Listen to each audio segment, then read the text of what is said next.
Okay, I'm showing you my cordless drill battery being charged by this little machine here. Can you see the fluctuation of the needle? Okay, and I got it on 12 volts from the wall. It's got an internal power supply, and then this knob is on the very lowest setting. It's homemade. This up here is the cap dump, so you see these two cables connected to the lower box. Well, that feeds the cap dump's triggering mechanism, the 5-5 timer, and this old junker here box. And I got an extra cap inside. There's caps and there's an extra cap there I threw on there, and I can just walk away and it charges really good without burning up the batteries. I'll be right back. Okay, now that was the little one. Now here's the big one. You get some of you guys seen it already. See that 5-gallon bucket down there? It's sitting on, and that battery in front of it. Okay, but it's right here. It's this big guy with the light flashing. Now the light's flashing every 5 seconds. What I haven't shown you is I got rid of the knobs. It's got a dial. Let's see if I can get the light off of it just right. I got it running up to 80 volts. Usually I use about 90. And then instead of dials, I just got me some switches. I put a zillion switches and resistors in there so I can switch it up and down. But there's the big cap dump that I was working on for a while, and it's being fed by this machine down here. See that variac? Now below is a toroidal transformer, so it reduces losses, and you can see there's barely any power going on there. Just a trickle of power, and I can set this, turn that and stuff, you know, to raise the voltage up to a maximum of 100 volts, and that goes to my resistor block. That's my cap dump, right? Okay, be right back. Okay, I'm back, and I'm showing you my oscillator now and cap dump. My other cap dump, which is more of a medium, my middle ground cap dump, is back there with the purple tape. Under there is a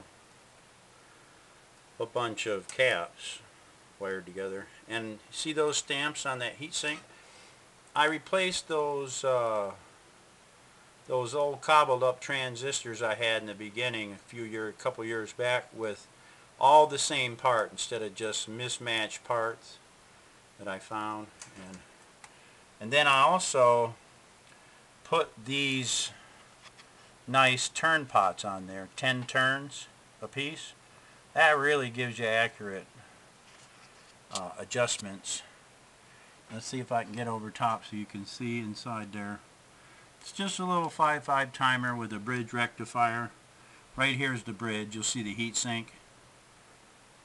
So I come in the front here and those big bolts from my SG oscillator, which is this big coil. Well, I only got, you can see I only have one of 4 channels hooked up. This one right here. But see my diode? My diode is a lot bigger now. See that diode there?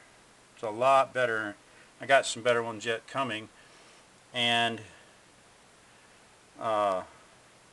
that heat sink there is nice, huh?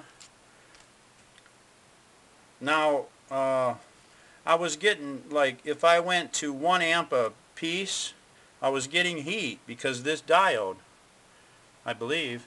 And so I had this kind of a diode in there, ganged up 3 6-amp diodes, and they still got hot per leg, per each one of these legs. It's just so fast of a frequency that you need a lot better diodes on the output. Better use fast recovery.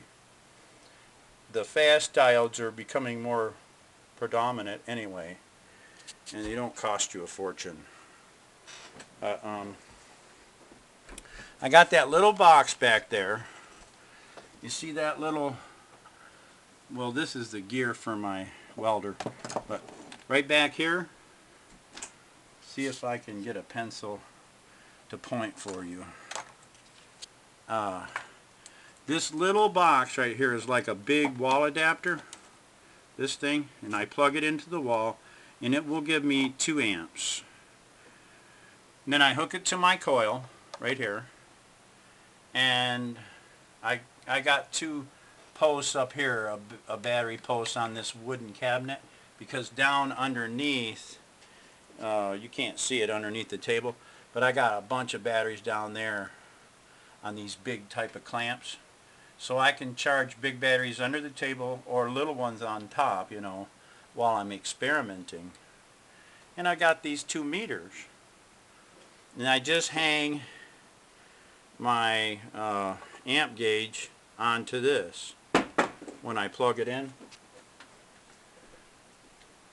Okay, let me show you my watch battery here, or I mean my camera battery. Now my camera battery, I just use gator clamps for this. I don't use the big ones. Okay, so I hook them to there, then I turn my meter on, right? I know this seems like basic stuff for a lot of you guys, but I wanted people to see the, let me get this where you can see the meter. Now that's what's on the battery. And of course I'm only using the one part. Can you see that part? Or is the glare? You gotta turn the light and everything just right. I got that one transistor on there, and that great big heat sink. It's out of an old 100-watt audio amplifier, and that thing is nice. I'm going to use another one besides that. I'm going to use an air-cooled. Actually, I like taking these and cutting them in and making boxes out of them. Cutting these and making it where the fan can blow across them. Or just cut it in half and face them together, the 2 heatsink fin area together. Okay, so I plugged it, let's see, I got to plug my box in here. I just go down here to all my spaghetti cords, plug it in. That is a stiff plug. Okay, and you'll see it flashing back there, see it? Now, I don't have my oscillator running, but I've got voltage on here, and I'll show you what's on the cap bank over here. Let me get this. Now the cap bank has got 13 volts on it. Right? Let's get this set right. It's going up and down a little. 13. It's going into this battery is what it's doing. But the oscillator's not running. Okay, so now I'm going to run the oscillator. Turn the light here for you so you can see this meter. And all I'm doing is I've got, well, Hitby asked me to put a diode on the trigger, and I've been doing that. And most times, a lot of times it doesn't seem to do much unless you have a real small coil. Now that's the base, and I'm running it through this wire here. You know, this, a lot of you guys understand the SSG, and this is without the wheel, right?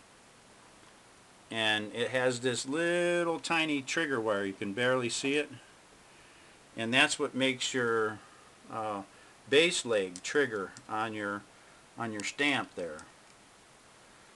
So you send that wire over here. It goes over here, that blue wire, and it goes to this resistor. And then the red side, I got a clip, and it goes up to the base. But the base has also got a diode in there for positive triggering. But anyways, you can see the meter. The battery's got like 6 volts on it right now on that camera battery. Now the camera battery didn't respond well for a long time in a certain old camera, so I just soldered some wires on there so I could easily alligator clip to it and charge it. And this is what's on the cat bank, flashing away. Not much on the cat bank, right? Of course, that's about all you want on there. You want double the 6 volts. And for some reason it's not going down. But anyway, I wanted you to see this big coil, this with one strand and one output diode, and this is the output wire, goes to the cat bank. You don't need a wheel to charge batteries. This is a solid state version. So now we go down here, and here's my negative side. It's got alligator clamps to it, and then I got a wire on each side of this meter, and I just copper wire, and I just hang it on the leg of the transistor, right? And when I do, you'll see the amp gauge go up. See the amp gauge go up? Now I'll take it back off. Okay, it's off now. See if I can get the light just right, because it's not working very well, this light. Okay, now I'll hang it up there. See the amps go up? But they fluctuate. Now if I adjust this around a little on my cat bank, you'll see the fluctuations change. If I can reach over here, which I don't know if I can, see way over there? Or that way over there? I got long arms, but they ain't that long today, are they?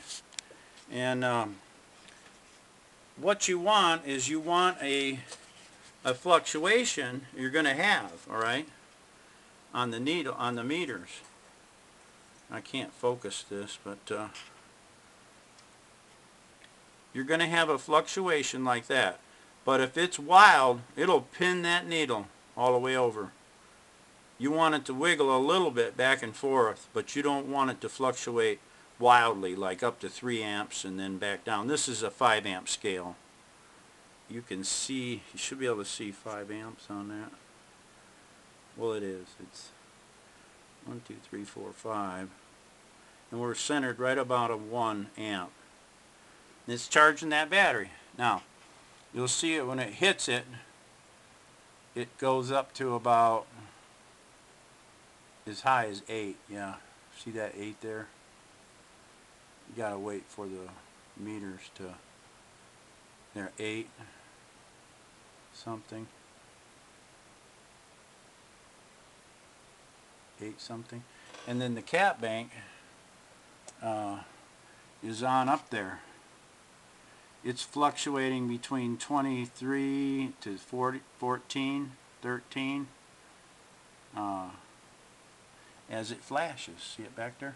Now those MOSFETs in that, on that old Pavilion heatsink, those brand new MOSFETs all being alike make this cap dump work a lot better than just some old junk I had laying around, right?